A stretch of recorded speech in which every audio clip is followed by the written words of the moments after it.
Well, with the sudden realization that a crack in the ice is coming on just Monday, I realized I've got to kick myself into gear and talk to you guys a little bit more about some of the cool stuff to do with the lore, some of the cool theories and speculations we can make based off of what came with the previous patch, Rising Flames. There was a damn lot going on there, and much of it still I have left kind of untouched, especially when you layer current events on top with time-traveling aether blades and all this kind of nonsense too.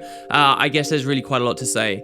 Honestly, even though we now know that we're going to the far Shiver Peaks, that hasn't really changed the content of this video too much. You might expect I now have all these other ideas about the various story steps we'll go through, but I'm a little bit on empty, really. The idea of going to the Shiver Peaks itself is not really a new thing. We've heard of multiple times before, and what are we exactly going to do there? I don't know, is pretty open, right? It's probably going to be us trying to pursue this fight against Jormag, seeing exactly what it means that he's active. We've seen a little bit of Kodan. Kodan, by the way, I'm very excited to see come back into the story. They kind of had the cutesy inclusion of the Skrit on Ember Bay, and the cutesy inclusion of the Quaggan in this next patch, it seems. But we've got the Kodan too, and my god, the Kodan are very cool. You don't hear so many people saying, hey, I want these guys as a playable race these days, but maybe if they come back into the story a little more, we could see some more of that. Where exactly they stand on the idea of balance and the fact that there are two Elder Dragons fighting one another should be fun to watch play out. But aside from that, I don't know, man. It's the far Shiver Peaks. Hopefully we'll get some cool places that we may have seen vaguely, like Boreal Station and stuff back in Guild Wars 1, but even then, even thinking of it being north of Frostgorge Sound, it's still not going to be that far north. It depends how big they go with the map, I suppose, but I'm really not foreseeing some kind of Lornar's Pass style expansion in a single Living World update. Alright, so let's look at a little bit of Rising Flame stuff. I want to open this up by finally talking about something I've alluded to far too many times without substantiating, and that is Lazarus and Justicar Navid. So the story here is, in Rising Flames, Lazarus, and the patch before it really, he's really turned over a new leaf, it would seem. He's trying to tell us this evil Masat guy that really by all rights we shouldn't trust is known to be a number of people who have betrayed many of us in the past or other races in the past. He seems to suggest he's a nice guy, and he actually does just want the salvation of Tyria, and maybe when he says that, he really means what we think of as the salvation of Tyria too, and that's just the destruction of the Elder Dragons and everybody dancing hand in hand around a tree at the end. Great. Well, so obviously a lot of people do think that's a lie. I've talked before about how I think it's probably a lie. I think that it's a bit of a narrative mess if it's not a lie, that you'd have so much set up for this and then there's no real payoff in the end. And definitely with the way that the developers are framing this story by having our player character be so incredulous, it seems that they too are setting up that this could be some kind of a lie. However, there have been some people saying maybe it really isn't a lie. Maybe Lazarus is 100% legit. On the occasions where I have said, oh, I think this is narratively poorly structured if it ends up being true, and he's really not trying to deceive us, some people have turned around to me and said, no, that's too predictable. The idea that he's lying is too predictable, and they might turn it on their head again and pull the rug out from under us, and we're really going to find out that Lazarus was telling the truth all along. And you can actually substantiate that in the lore a little bit. Maybe Lazarus is just a nice guy, and this comes down to what exactly happened with his death, shall we say, and rebirth. This ties back into a bit of Eye of the North lore. I wonder if this is how the Chosen felt, bounded upon the Blood Zone, unable to focus on anything except the axe, swinging like a pendulum, cutting their time short. So I did a video covering, many years ago now, covering this specific quest chain in Eye of the North in full detail. Way back when I used to play a lot of Guild Wars 1, and I was a dab-hand at the Guild Wars 1 lore, and I'd really retained a lot of it. If you want to see that original playthrough, you can click the link that's on the screen right now to check that out. But I'll give you an off the top of my head summary of it from all the way here in the future of 2016. So the idea is that many of the Masat were wiped out by Titans, player characters, the balance of which really did the most damage is a little bit up to your own interpretation, I'd say. I usually put more of the damage on the Titans, but there is some reason to believe it may have been the player characters. Many of them got wiped out at the end of Prophecies, But Lazarus and a handful of other Masat did manage to slip away. And of these who slipped away, many then resurfaced trying to retake Krait for themselves in the Crichton Civil War just a couple of years later and after the conclusion of Eye of the North. At this point, those remaining survivors were defeated by the humans of Krait, by the Shining Blade. This was when the Seraph was established, and these humans were aided by Zin and his bumbling accomplice Blin, who did research on extracting seer essences and so forth to protect the Crichton people from spectral agony. So at this point, really, the last of the Masat we ever saw were defeated. And that all happened in the War in Krait, one of the last updates that went out into Guild Wars 1 way back when. However, Lazarus the Dire, one of these other Masat who had survived the Titan invasion and the events of the Flameseeker prophecies, he didn't participate in this civil war. He hid. And this was a storyline you learn about just before the civil war happens in Eye of the North. Now, the idea of this is that he split himself. We don't really know the means of how or how deep this goes, but he split himself into multiple different aspects that were stored in living things. And when he felt he was safe, once the Titans had passed, once the Flameseeker prophecies had died down, he sought to recombine these together, reclaim them, and once again his soul would be connected, if it really was explicitly mentioned as being his soul, and he'd be able to run off and live his own life. Now, what's important about this whole thing is that one of these fragments of himself was stored away in a man, a human being named Justicar Navid that we meet in Eye of the North. And you'll notice that the Spirit Veil, the raid, or the Forsaken Thicket, the raid where we are first introduced to Lazarus returning in Guild Wars 2, has a lot of themes of things combining together. Think like Gorseval. And there were little tip-offs like this, even back in Wing 1, the Spirit Veil, that made people start thinking about Navid in this way, and this is where some of those early seeds for the idea Lazarus would come back first were sown. So Navid is a Justicar. He is a member of the White Mantle back during Guild Wars 1 days who actually defects from them. He, over the course of this quest chain, in my opinion, sort of comes to feel pity for the members of Krait who have been killed and the Shining Blade that was slaughtered perhaps at the Henge of Denravi and so forth, and now he seeks your help. He explains that shortly after the Titan invasion, Lazarus went to many of he and his White Mantle friends and offered them a gift of power that they willingly accepted, or they thought was a gift of power, but in fact was a corruption, was a curse as they describe it. And this was the curse of Lazarus sort of splitting himself apart into multiple aspects that later he would seek to reclaim, and the process of reclaiming them would kill the White Mantle. And so this is already a great example of Lazarus betraying people, offering some kind of a perk, and then personally, not just his people, but he personally twists it on them and then ends up killing them.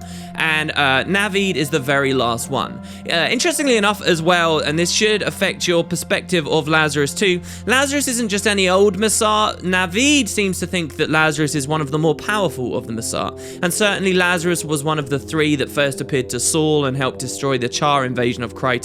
So I think that there's ample evidence for that. So now he was already one of the more powerful of them, and he absorbed a bloodstone explosion these days in Guild Wars 2. It's all quite a lot to power creep the guy. So Navid comes to you and says, look, I feel cursed. I feel like I don't have much time left. Please help me. And he says he's found a book, or he's heard of a book called the Grimoire Arcanum. This actually sounds like a fantastic idea for an Ascended accessory or something in Guild Wars 2, though they've never ever referenced it. But this Arcanum could potentially help him cure the curse without having to die. That alone, by the way, is really interesting. The idea there's a tome out there with intricate details and knowledge about Masat rituals and things could totally come up in Living World Season 3 or beyond in the story, depending on if ArenaNet remember it and decide they want to use it at some point. You gather this book throughout the course of the quest chain, and unfortunately you can't read it, so you sign on the help of an Asura named Glavin, who goes off and deciphers what he can. Glavin then decides he thinks he can cure Navid, he can get rid of this curse, and it will save Navid his life, and Lazarus won't be able to reclaim all the aspects of himself and perhaps be forever wounded. So everybody wins, right? Well, so you try with Glavin.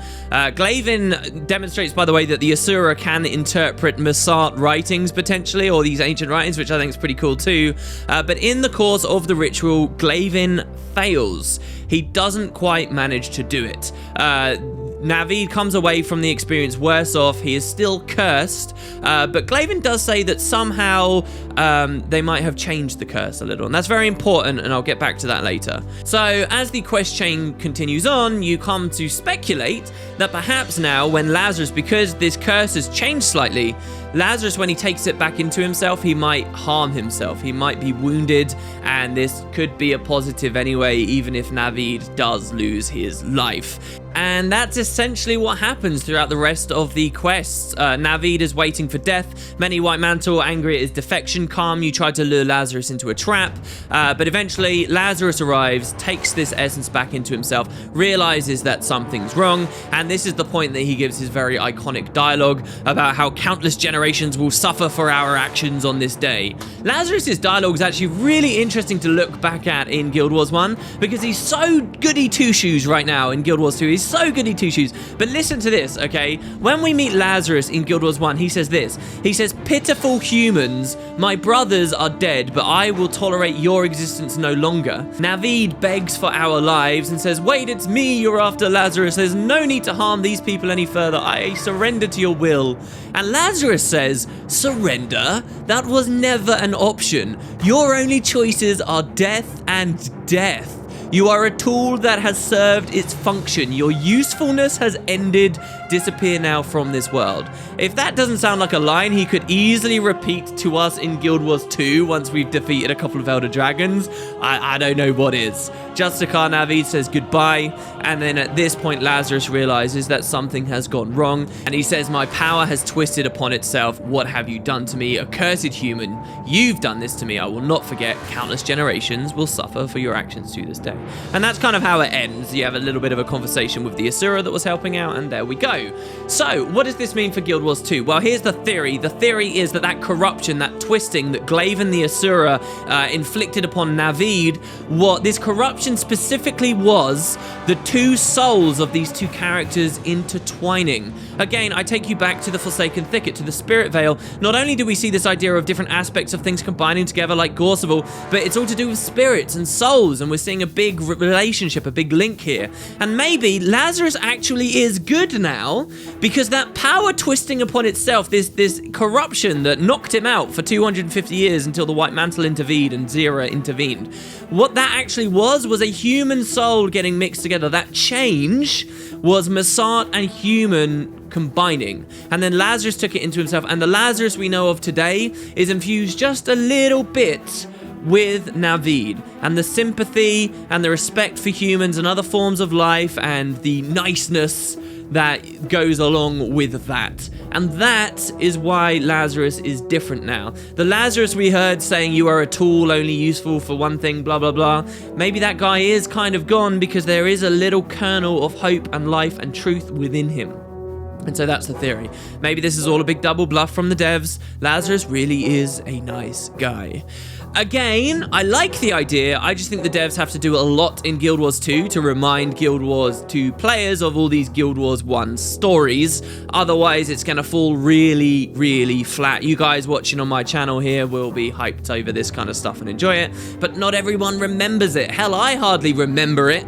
And I think it would be a lot to expect for the developers to go with that story without shedding a little bit more light. But then again, maybe that's where they bring this Grimoire Arcanum back into the story, and we learn a little bit about it there, and Naveed comes a bit more into the story. That'd be pretty much perfect, right? So we shall see. Alright, I was supposed to whiz through that. That's just number one thing on my list, guys. I got a lot to say. We got a lot of topics. I'll try to be a bit quicker so this video isn't absurdly long. Next, let's talk a bit about the Tooth of Jormag for the next patch. So yeah, we're going back to the Shiver Peaks. It's confirmed. Jormag is active. It's confirmed. Well, here's the thing. This isn't quite how I always imagined things would go. I always thought the day that we'd have a Jormag expansion or a Jormag Rising kind of thing, ArenaNet would look back to one of their most iconic Norn legends and set pieces in the lore and start from there, that we would jump from there, and that is, of course, the Tooth of Jormag.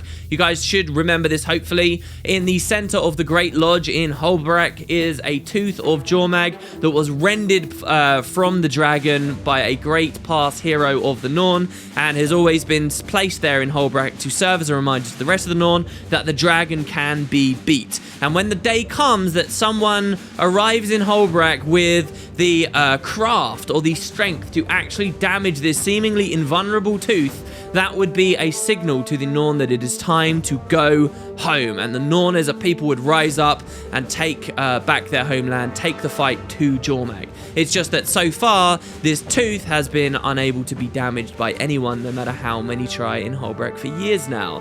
What a cool legend! So why don't you start the story of, hey, Jormag's active, we're doing stuff with Jormag, by doing that with the Norn and really letting the Norn be a huge major player in this? And they seem to not be doing it. I really hope that at some point this next episode, or in the soon-to-be episodes to come, we actually get to go back to Holbrak. We actually get to look at the tooth. I really hope that there's sort of one of these Ratanova style missions, but instead it takes place in Holbrak and we see something go on there, because I think it's a crying shame if we don't get any of that whatsoever. Maybe the devs are just trying to show us in Living World that stuff's happening without taking the full plunge into a Jormag story, and it still will be later with some kind of expansion or something we see that tooth get damaged. But surely, guys, we're rapidly moving into a period where that's a factor. No, I'm really disappointed the trailer didn't suggest hide nor hair of the tooth being a part of the patch. Moving on. A very minor thing from the Rising Flames patch, and it will kind of segue me into the other stuff I want to talk about today, which is mostly to do with the fractals, okay? And this is the Fractal Hub, if you guys will remember, in Rising Flames was updated to include a new jumping puzzle, lots of different islands, teleportation areas, more sensibly thought out golem vendors, and so forth. Well, there was a little bit of flavor dialogue there too. Flavor dialogue I have not talked about on my channel whatsoever. Just to quickly recap you with the idea of the fractals, they're becoming unstable. It's always been really weird how Dessa's crew got there, when Dessa's crew got there. When we were first interacting with them, they didn't even seem to recognize what the hell a Sylvari was, but they had like some links with the consortium. There's of course all the really bizarre stuff going on with the uncategorized fractal and this idea of Dessa's boyfriend, and so on and so forth. Well, when they updated the Fractal Hub with the Rising Flames patch, this kind of got pushed a bit further. And that's that there's a suggestion this new hub is just another fractal in the same continuity as the old hub, and it's just we're in a different one now. So there have always been theories, okay, that the Fractal Hub is itself just a fractal. It itself is this thing caught in time. It itself, just like the Jade Moor fractal or whatever else, is continually cycling and repeating and looping, and we just for some reasons the player characters can go in and come out and maintain our sense of continuity with regard to it, but the people in the hub are constantly forgetting what's gone on. Case in point, when they finally dropped in the Thormanova reactor fractal, we could do the story and meet with Dessa and have a conversation with her, leave, and when we came back Dessa didn't recognize us again, and we'd say, wait, we already met, what are you talking about? And she'd say, oh, I'm sorry, I've never met you before, and go through the same conversations again and again and again. So this idea that the hub was always a fractal was a great one, and they seem to have pushed that a bit further with Rising Flames, because the new hub has NPCs in it that you can speak to and say, hey, the hub's looking cool, the hub's looking pretty different, I've noticed there's some new islands around, there's some new golems here and there, to which the NPCs will respond and say to you, what are you talking about? It's always been this way. How crazy and creepy and fun is that? I love that line. I hadn't talked to you guys about it. I think that is so freaking awesome. And so the idea is maybe that the Fractal Hub never changed. It's just that we're in a different hub now. Or maybe the hub did change and it's just these people are exhibiting some kind of sickness and they are the fractal. They are manifestations of the mist that are looping and cycling just like everything else. Guys, little moments like this are getting me so excited about the story that the chaos fractal is set upon us, that all this merging is set upon us. It's like there's two different narratives going on with Guild Wars 2 all together right now. There's the fractal stuff and then there's the main stuff. And then maybe if they ever ever updated again, you might even have the Super Adventure Box stuff as its own other story going on at the same time too. This stuff is great. I really am curious what you guys think of that, and I'd love to hear any experiences of yours if you actually managed to get this dialogue and what you guys thought. That is pretty friggin' sweet. So, speaking of fractals, there are two kind of big topics I want to end this video off talking to you guys about. First one is to do with the Cliffside fractal, which we saw had its updates recently, and also its connection perhaps to current events right now and the anomalies. Maybe there's not too much to say on this right now, but I do think it's a very important connection. It's a theory I sincerely subscribe to right now, and I wanted to at least air it for you, or maybe some of you guys can expand on it a little on your own. So Cliffside, if you guys remember, is the fractal where we'll climb a giant wall in order to free a massive, colossal-sized human or humanoid character that once it is free, it turns around, it bows to us, and then it vanishes off into the mists. The developers have explicitly stated that all fractals are located at some point in the past, whether that be the near past, the very long time ago past, mythic past. We really have no idea what the hell this fractal is showing us, but I do have some confidence that the developers have a real idea themselves.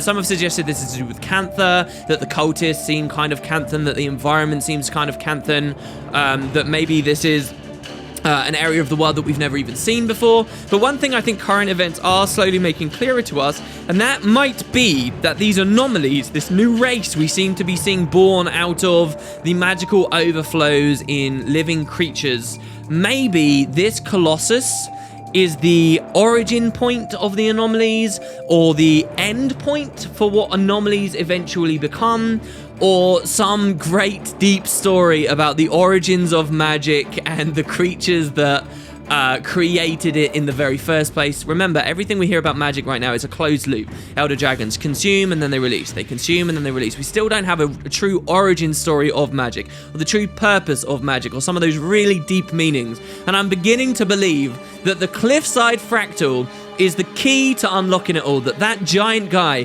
why he's been tied up, who these people are that are aggressive against them, why, when he seems so sweet and nice and respectful of us. All of these things, I think, are connected to the anomalies and the nature of magic interior. It's very vague, it's a very loose connection right now, but I'm calling it here. I think there is a direct connection there. This is why they look so similar, and I guess we will see, especially considering a lot of these new fractal instabilities and things showing anomalies. We had the anomaly in the Chaos Fractal. I think the devs are starting to dive into that, and we may really get an answer. Maybe not next patch, but I think they have something laid out. All right, so that's one thing about the fractals. The other thing is kind of more specifically to do with the new fractal, the Nightmare Fractal they revealed, which, as we know, is the Tower of Nightmares. The Tower of Nightmares was a part of Living World Season 1, involving an alliance between the Nightmare Court and the Krait.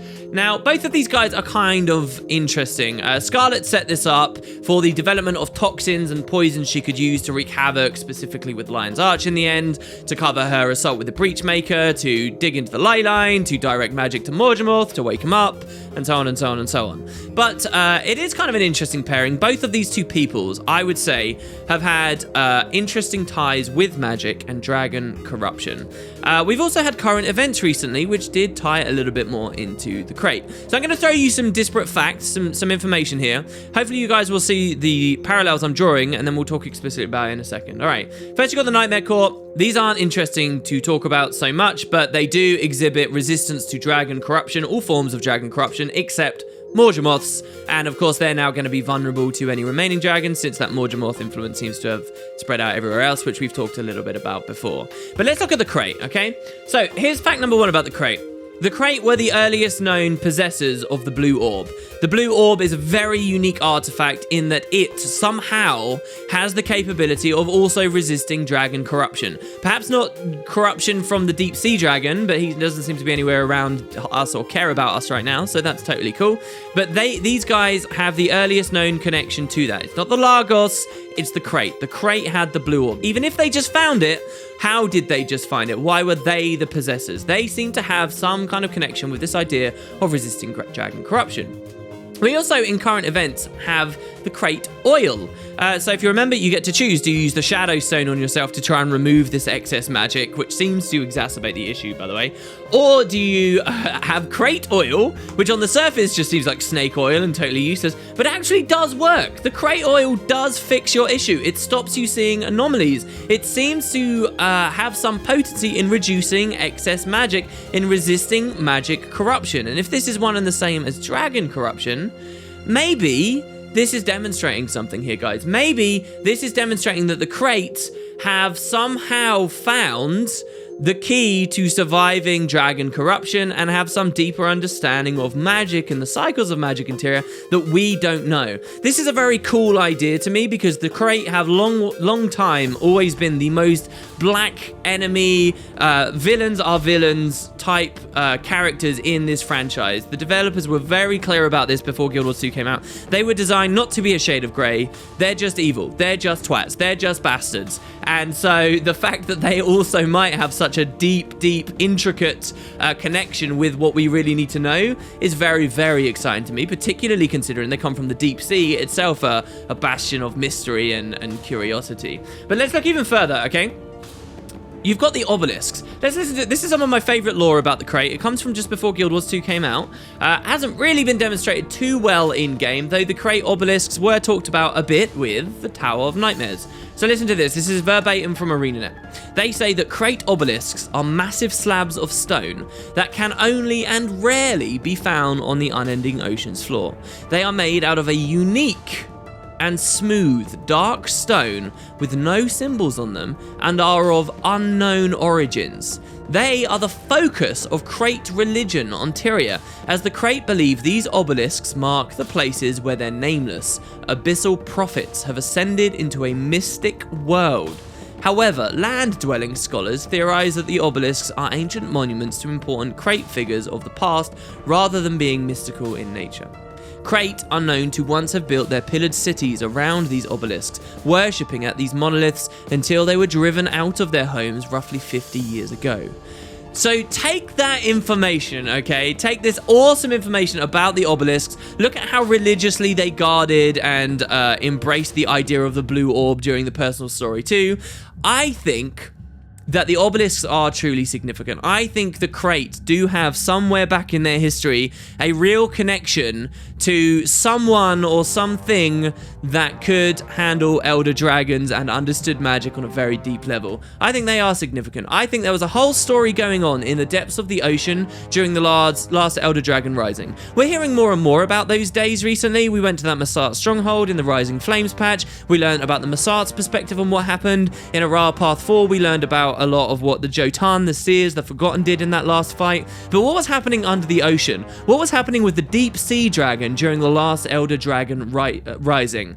Well, I think there was maybe another race, like a 7th race. Think something along the line of the Mass Effect Protheans, okay? Some great race who were responsible for creating these obelisks, who actually maybe even successfully fought off Steve using a combination of tactics that we saw all the surface races were also using, but maybe they developed it all on their own. And perhaps then they really did ascend somewhere else. Perhaps just like we saw the Masat trying to do. Maybe they had to sacrifice their morality to do it. The Krait saw this, came to idealize it, until eventually thousands of years passed and we have the Krait we know of today, who only have very slim picking memories of what this precursor race once was. Maybe all of this would be excellent information to go into in some kind of deep sea expansion at some point. So yeah, I think there is something going on. I think these obelisks, I think the Krait have inside them something similar to Bloodstone, some capacity for resisting dragon corruption and storing magic away and having a true mastery over it. So yeah, and we're even getting the Tower of Nightmares tying into Fractals, which also have all very similar stories going on at once at the same time. I cannot wait to see what the devs have in store, and I really, really do have some confidence there is a real plan written out these days. For a while there, it seemed like they were seriously meandering and hadn't had this stuff sorted out, but I feel like there's enough slight hits here and things that sort of make sense together that maybe we are driving to a logical endpoint. Love to hear your guys' theories. That's basically what I got for today. We will have a lot more to talk about, of course, once A Crack in the Ice comes out. We will see how things continue going. I do have more to say on current events too, and the Aether Blades and time travel, which I think I'll save for a current events video. But we're already getting about half an hour here, guys. So thanks again for watching. Hope you're excited about the patch. Hope you've been enjoying. Thank you so much for supporting me over the year. And I hope to make much more cool stuff coming up in the future. So cheers, everyone. Hope you enjoyed. There will be a link on the end slate in about 2 seconds to that Guild Wars 1 run-through of the Lazarus story if you want to see it firsthand. And until next time, have a good evening.